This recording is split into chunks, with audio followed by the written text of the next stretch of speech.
গ্রাম পর্যায়ে যখন একদম ক্ষুদ্র মাঝারি উদ্যোক্তাদের কিংবা ব্যবসায়ীদের যখন ভ্যাটের আওতায় নিয়ে আসছেন, তারা তো আসলে এই ধরনের কার্যক্রমের সঙ্গে অভ্যস্ত না। এর ফলে কি ব্যবসার ক্ষেত্রে তারা কিছুটা প্রতিবন্ধকতার মধ্যে পড়বেন? আমি এখানে আরেকটা বিষয় একটু উল্লেখ করতে চাই। দেখুন, আমাদের ট্যাক্স কোড যেভাবে আমরা ট্যাক্স ক্যালকুলেট করি, যেভাবে আমরা ট্যাক্স রিটার্ন ফাইল করি কিংবা ট্যাক্স দেই, সেটা দেশের সবচেয়ে বড় কর্পোরেটগুলোর জন্য যেই আইন, ক্ষুদ্র মাঝারি এবং একেবারেই মাইক্রো স্কেলে যারা ট্যাক্স পেয়ার তাদের জন্য একই আইন। এটা আসলে চলতে পারে না, কারণ বড় কর্পোরেটের পক্ষে যেইভাবে ট্যাক্স ফাইলিং করা সম্ভব, সেটা কিন্তু ক্ষুদ্র উদ্যোক্তাদের পক্ষে এটা সম্ভব হবে না। আপনার মানে একটা ছোট চায়ের দোকানের পক্ষে তো আসলে একজন প্রপার অডিটর নিয়োগ করাটা সম্ভব না। কিন্তু আবার একটা বড় কর্পোরেটের ক্ষেত্রে যেই ধরনের সফিস্টিকেটেড ট্যাক্স রিকোয়ারমেন্ট আছে, যেই ধরনের অ্যাকাউন্টিং রিকোয়ারমেন্টস আছে, IFRS থেকে শুরু করে যেই অ্যাপ্লিকেশনগুলো আছে, সেটা যদি আপনি ইম্পোজ করেন, তাহলে ক্ষুদ্র মাঝারিরা এটা পারবে না।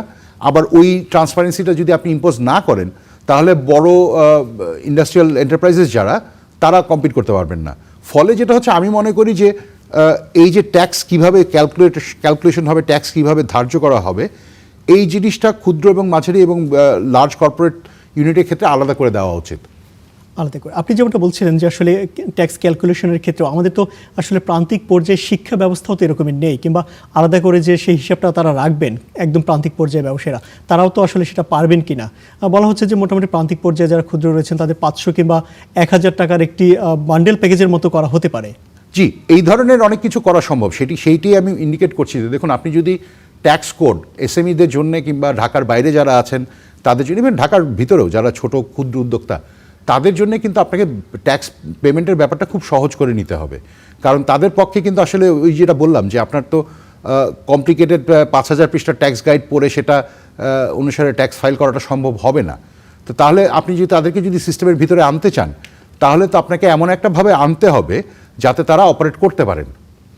আচ্ছা, আমরা দেখেছি যে IMF এর আপত্তি সত্ত্বেও বেশ কিছু পণ্যে ভ্যাট কমানোর একটি উদ্যোগ নেওয়া হয়েছে NBR এর পক্ষ থেকে। এই বিষয়টিকে কীভাবে দেখছেন? এর ফলে কি আন্তর্জাতিক কোনো চাপের মধ্যে আমরা পড়তে পারি?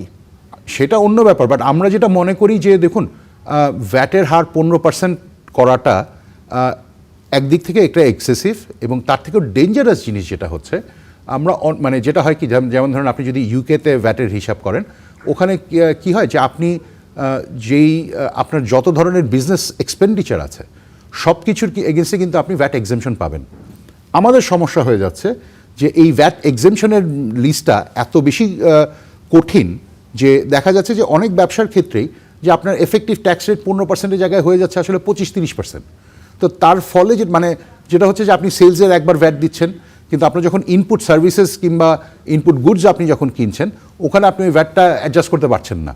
ফলে যেটা হচ্ছে যে আপনার এফেক্টিভলি দেখা যাচ্ছে যে আপনি প্রায় এফেক্টিভ ভ্যাট রেট আপনার 30-40% লেভেলে চলে যায়, তখন দুবার ভ্যাট হয়। সো এই অ্যানোমালিগুলো আসলে দূর না করতে পারলে আমাদের যে ভ্যাটের সিস্টেমটা সেটা এফেক্টিভ হবে না। এই বিষয়টা নিয়ে তো দীর্ঘদিন ধরে আপনারা ব্যবসায়ী নেতারা যারা রয়েছেন তারা NBR এর সঙ্গে এই বিষয়টা নিয়ে বলছেন, এরপর আসলে সমাধানে যাচ্ছে না। আসলে সমস্যা কোথায়? দিনের শেষে NBR এর সমস্যা হয়ে গেছে যে NBR কে যেহেতু বলা হয় যে আপনাকে এত লক্ষ কোটি টাকা আদায় করতেই হবে, সো ফলে যেটা হয় যে NBR এর পক্ষে আসলে রেশনাল কিছু করার থেকে আসলে ওই টার্গেটটা বেশি বড় হয়ে দেখা যায়। ফলে আমরা এই ধরনের অনেক কিছু দেখছি যেটাতে আসলে NBR খুব যে এফেক্টিভলি কাজ করতে পারছে তা কিন্তু না। কারণ আরেকটা জিনিস আমাদেরকে স্বীকার করতে হবে, এবং এটা আসলে NBR না, এটা সরকারকেই ডিসিশন নিতে হবে যে আপনার যদি ইকোনমির সবচেয়ে ডাইনামিক এবং প্রোগ্রেসিভ অংশটাকে যদি আপনি সবচেয়ে বেশি ট্যাক্স করেন, এবং সেই ট্যাক্স রেটটা এমন একটা পর্যায়ে নিয়ে যান যে তারা আসলে কম্পিটিটিভ থাকে না, তখন কিন্তু আপনি ইকোনমিক গ্রোথের সবচেয়ে বড় যে ইঞ্জিনটা, সেটাকে আপনি আসলে দমিয়ে দিচ্ছেন। এটা আমি মনে করি লং রানে এটা অত্যন্ত আত্মঘাতী একটা সিদ্ধান্ত। ফলে যেটা হচ্ছে যে আমি যদি এইভাবে জিনিসটা বলি যে আপনি NBRকে বলবেন যে এটা হচ্ছে আপনার টার্গেট, কিন্তু ইকোনমিক পলিসির যে অন্যান্য যে অ্যাঙ্গেলটা, যে কোথায় ট্যাক্স কমালে আসলে দেশের বেনিফিট বেশি হবে, এই কাজটা করার সুযোগটা কিন্তু আপনি NBRকে দিচ্ছেন না। আমি যদি একটু পিছনের দিকে তাকাই, এই কাজটা করার জন্যই কিন্তু আসলে আমাদের ট্যাক্স পলিসি ইউনিট দরকার ছিল, যেটা তো আসলে বিভিন্ন কারণে আমরা আর ইমপ্লিমেন্ট করতেই পারলাম না। আপনি তো দীর্ঘদিন ব্যবসায়ীদের নেতৃত্ব দিয়েছেন, আর সামনেই বাজেট আসছে। বাজেটের আগে আপনাদের ব্যবসায়ীদের সঙ্গেও এই বিভিন্ন বিষয় নিয়ে আলোচনা হয়েছে। বাজেটে কর্পোরেট কর ব্যবস্থা নিয়ে আসলে কেমন প্রত্যাশা করছেন, কিংবা এই বিষয়ে সরকারের সঙ্গে কোনো আলোচনা আপনাদের হয়েছে কিনা? আমরা সরকারকে যে জিনিসটা সবসময় অনুরোধ করে এসেছি সেটা হচ্ছে, দেখুন, করজাল বাড়াতে হবে। আপনি যদি শুধুমাত্র ওই ক্ষুদ্র কয়েক হাজার করদাতার উপরে নির্ভরশীল থাকেন তাহলে কিন্তু, এবং তাদের করের হার যদি ক্রমাগত বাড়াতে থাকেন তাহলে কিন্তু এটা সাস্টেনেবল থাকবে না।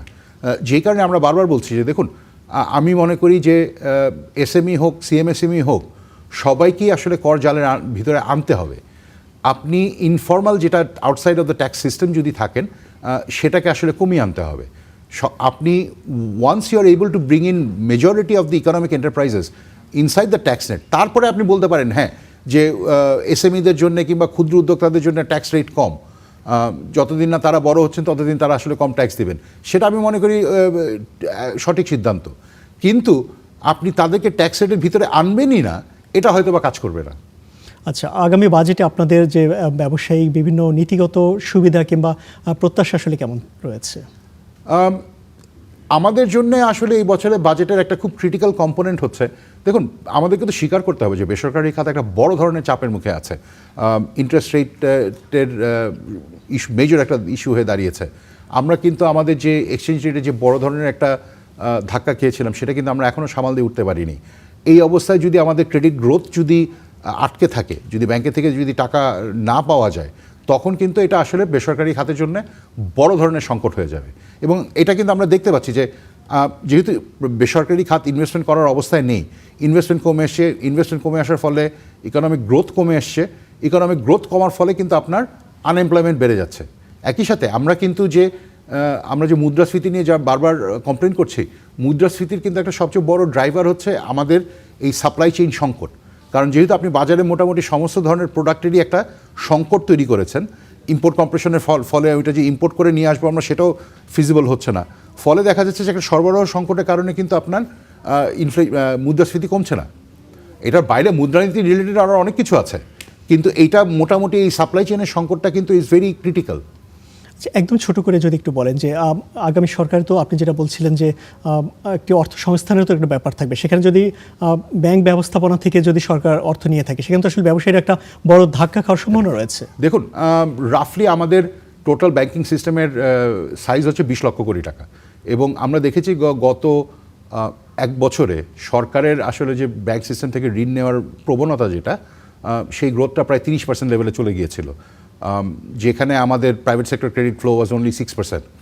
এটা কিন্তু আমাদের একটা বড় ধরনের সংকট তৈরি করেছে। এটাকে ইকোনমিক্সের ভাষায় যদি আমরা ক্রাউডিং আউট বলি, এটার একটা ডাইরেক্ট ইম্প্যাক্ট হচ্ছে এটা। এবং এই যে একটু আগে যেটা বলছিলাম যে ইনভেস্টমেন্টের সংকট, বিনিয়োগের যে খরাটা চলছে, এটার একটা বড় ড্রাইভার হচ্ছে এই ব্যাংকিং সিস্টেম থেকে সরকারের লোন নেওয়া।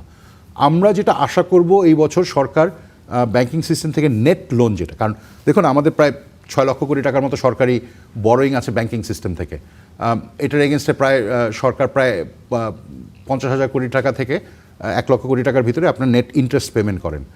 সো এইভাবে যদি চিন্তা করি যে সরকারের বাজেটে, আমি মনে করি যে এই বছর যদি আসলে এই নেট গ্রোথ যদি 1 লক্ষ কোটি টাকার নিচে রাখা যায়, এবং সম্ভব হলে যেটা সরকার যতটুকু টাকা ফেরত দিবে তার থেকে যদি সমপরিমাণের বেশি যদি না নেন, তাহলে সেটা আমাদের ব্যাংকিং সিস্টেমের জন্য ভালো কাজ করবে। সেকেন্ড, আমাদের প্রাইভেট সেক্টরের ক্রেডিট গ্রোথের জন্য এটা ভালো একটা এফেক্ট ফেলবে। আমরা প্রত্যাশা করছি সরকারের বিষয়টা ভেবে দেখবে। আপনাকে অসংখ্য ধন্যবাদ আমাদের স্টুডিওতে এসে আলোচনায় যুক্ত হওয়ার জন্য। Thank you. দর্শক, আমরা কথা বলছিলাম ভ্যাট ও রাজস্ব খাতে ব্যবসায়ীদের বিভিন্ন প্রত্যাশা নিয়ে। বিষয়ে কথা বলছিলেন Dhaka chamber of commerce and ইন্ডাস্ট্রির সাবেক সভাপতি আশরাফ আহমেদ।